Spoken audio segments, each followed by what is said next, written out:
Hey guys, and welcome back to the channel. So it's another day and another bushing. So in the previous video, we basically finished up on the front upper control arm bushings.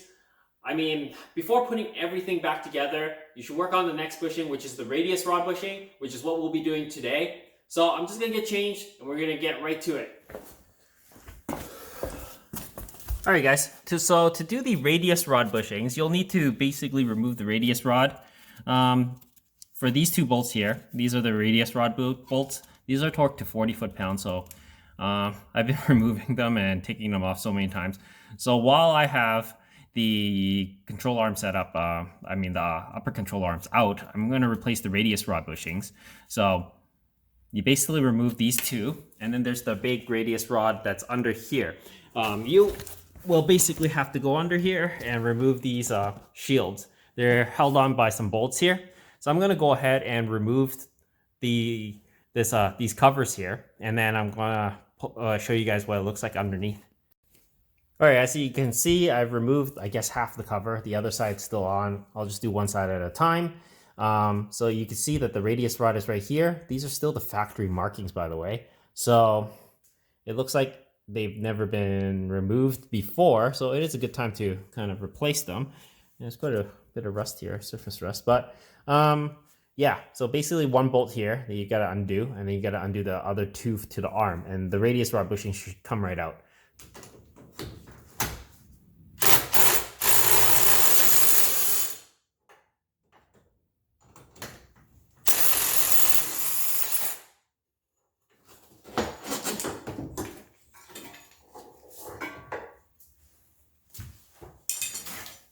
Alright, so as you can see, the radius rod is out, so essentially the orientation is like this.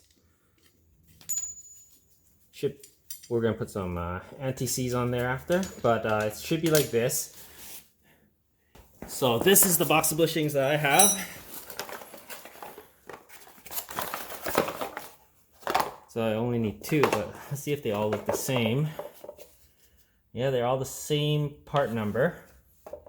If you notice inside there's a lip there. And I'm thinking this lip part goes inside there, like so.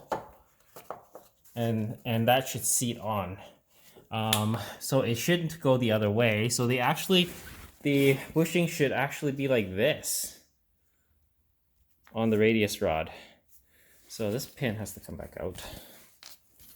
I should clean the pin up a little bit because it's got old pieces of rubber and stuff on there. So I'll just hit it with some brake clean, and then the bushings essentially go like this, and this washer would sit on top of this like that, which makes sense because you don't want to be crushing the raised end.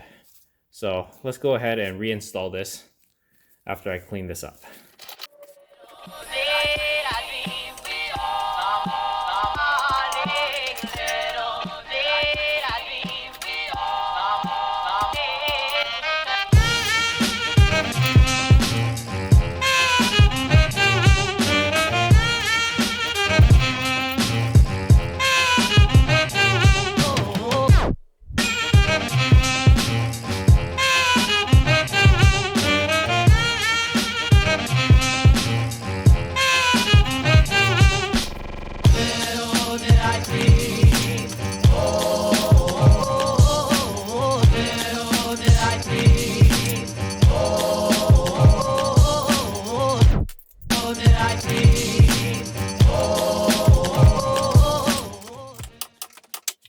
And there we go, it's all torqued in to 32 foot-pounds. And funny thing is, it actually lined right back up to the original washer. I guess that's just coincidence, but you know. Anyways, let's move on to the other side. Okay, so on this side, the radiator is actually in the way a little bit. So what I'm going to do is undo the radiator bolt so that it's a little bit loose, so that I can lift it up a little and try to get those bolts out.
Alright, so that's basically installation. I had to drop the cross member for this bolt here because it was it had a lot of difficulty fitting here, any kind of socket or anything. So what I did was I just dropped the cross member. So unbolted these two bolts here and two on the other side, and then lowered it enough for me to gain access to this.